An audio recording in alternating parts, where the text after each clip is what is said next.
Bismillahirrahmanirrahim. Assalamualaikum warahmatullahi wabarakatuh dan salam sejahtera untuk kita semua.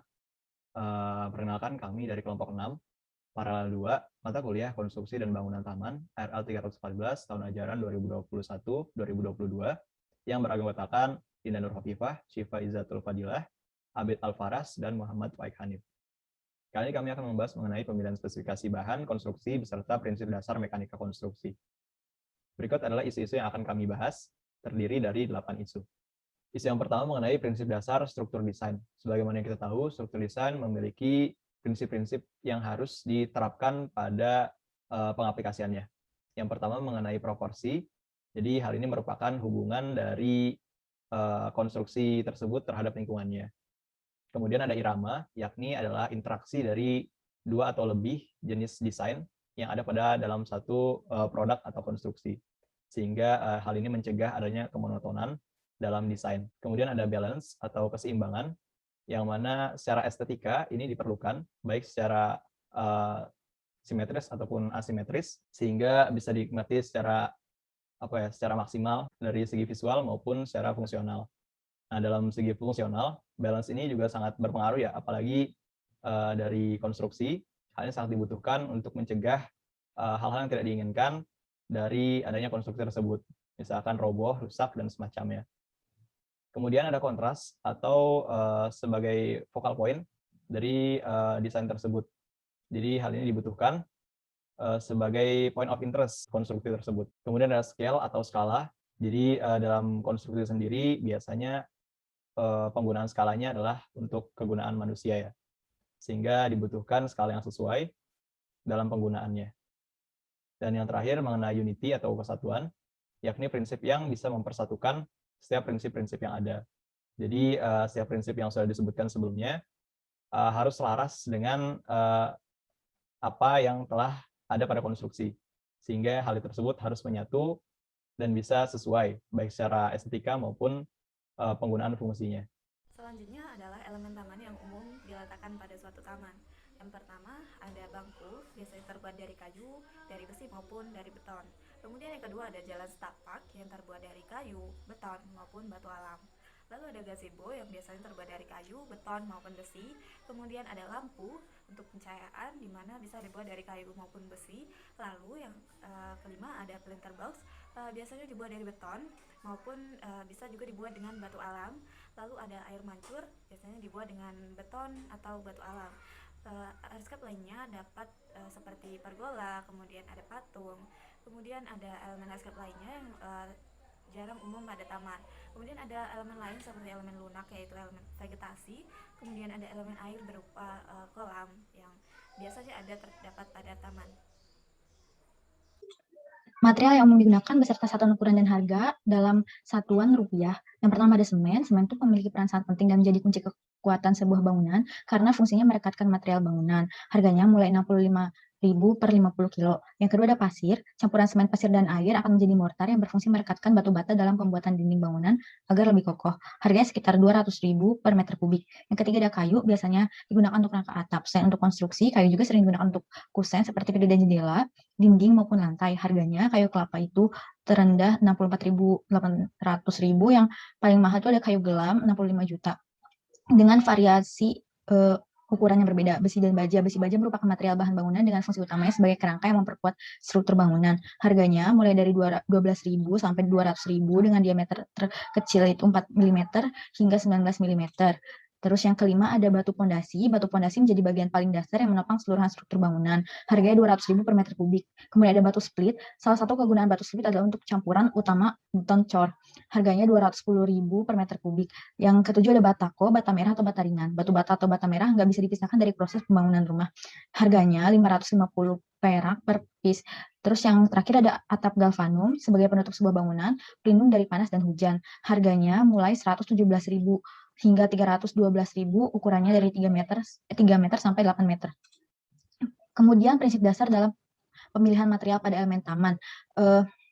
Selain mudah diperoleh dan mudah dikerjakan, biasanya persyaratan yang diminta oleh suatu desain konstruksi itu ada sifat-sifat sebagai berikut. Yang pertama sifat mekanik. Sifat mekanik itu meliputi kekuatan, ketangguhan, kekerasan, keuletan, ketegasan, dan lainnya. Yang kedua ada sifat fisik seperti head conductivity, dan electrical conductivity, sama heat expansion, dan dimensi dan struktur mikro. Kemudian yang ketiga ada sifat kimia. Sifat kimia itu seperti tahan korosi sama aktivitas terhadap bahan kimia dan lain-lain.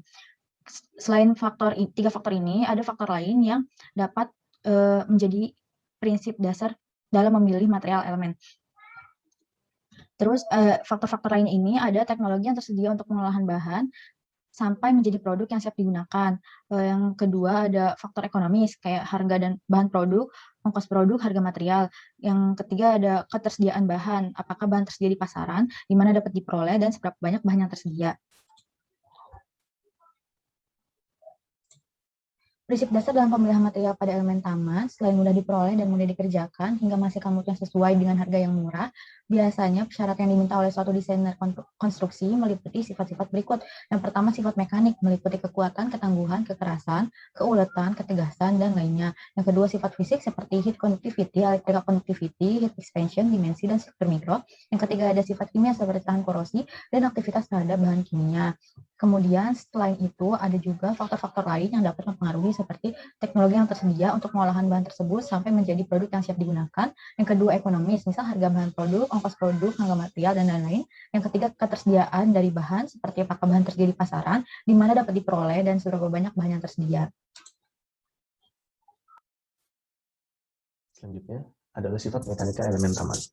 Beberapa elemen-elemen taman memiliki struktur berupa bantalan, beban, atau load bearing. Struktur load bearing merupakan struktur paling sederhana dalam arsitektur. Bentuk paling sederhana berupa beban yang ditahan oleh dua kolom atau tiang ataupun dinding. Prinsip yang bekerja pada struktur load bearing adalah berat beban di atas yang diteruskan oleh tiang yang tersebar. Material yang cocok sebagai tiang adalah material yang mampu menanggung gaya kompresi untuk menahan beban. Seperti yang dilihat dari contoh, beban di atas didistribusikan kepada keempat tiang menuju ke tanah. Tentunya tiang-tiang yang ada tidak harus tersusun dalam sudut 90 derajat. Beberapa desain memiliki tiang dengan sudut atau kemiringan yang berbeda. Tentunya itu dapat berpengaruh kepada beban dan distribusinya. Selanjutnya ada karakteristik dari material yang digunakan pada elemen taman serta pencegahan penurunan kualitasnya. Yang pertama ada material beton, di mana karakteristiknya adalah tegangan tekan yang tinggi, kemudian tegangan tarik yang sangat rendah. Lalu tingkat kekakuannya tinggi, kemudian tahan terhadap perubahan suhu, lalu tahan terhadap keausan dan pelapukan. Kemudian yang kedua material kayu, di mana karakteristiknya yaitu kuat tarik, kuat tekan, kuat geser, dan lentur. Kemudian kekakuan, kelenturan, kekerasan, dan kuat belah. Lalu yang ketiga ada material besi baja, di mana karakteristiknya itu dapat ditempa dan diubah bentuk. Lalu besi merupakan pengantar panas yang baik, lalu keras, kenyal, kuat, dan liat. Kemudian kita mengambil contoh hardscape, yaitu bangku atau bench yang terbuat dari beton, di mana ketahanannya adalah tahan terhadap tekanan, tahan terhadap perubahan suhu, tahan terhadap tidak mudah aus dan tidak mudah lapuk. Untuk bangku dari kayu sendiri, yaitu ketahanannya tidak mudah berkarat dan mudah lapuk, kemudian kekakuan, kelenturan, kekerasan, dan kuat belah. Kemudian yang ketiga ada bangku yang terbuat dari besi baja, di mana ketahanannya dia merupakan bangku yang tahan terhadap panas dan hujan, kemudian kenyal, kemudian kuat dan keras. Nah, untuk pencegahan penurunan kualitas dari ketiga material tersebut, yaitu kita bisa melakukan pengecatan, peletakan yang sesuai, pembersihan rutin, dan penggunaan yang sesuai dengan porsinya. Nah, untuk material-material lainnya bisa digunakan seperti batu, terus ada batu bata, kemudian ada material yang lainnya.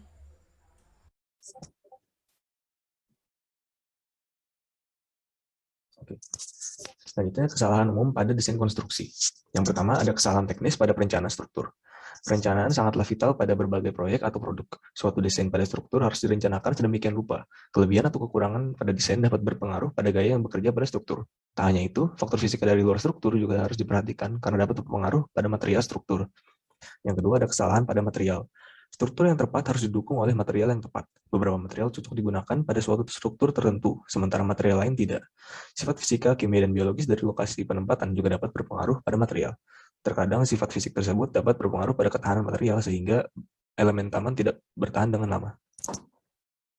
Kemudian di isu ke-8 kita akan membahas mengenai contoh analisis aksi dan reaksi pada elemen hardscape sederhana.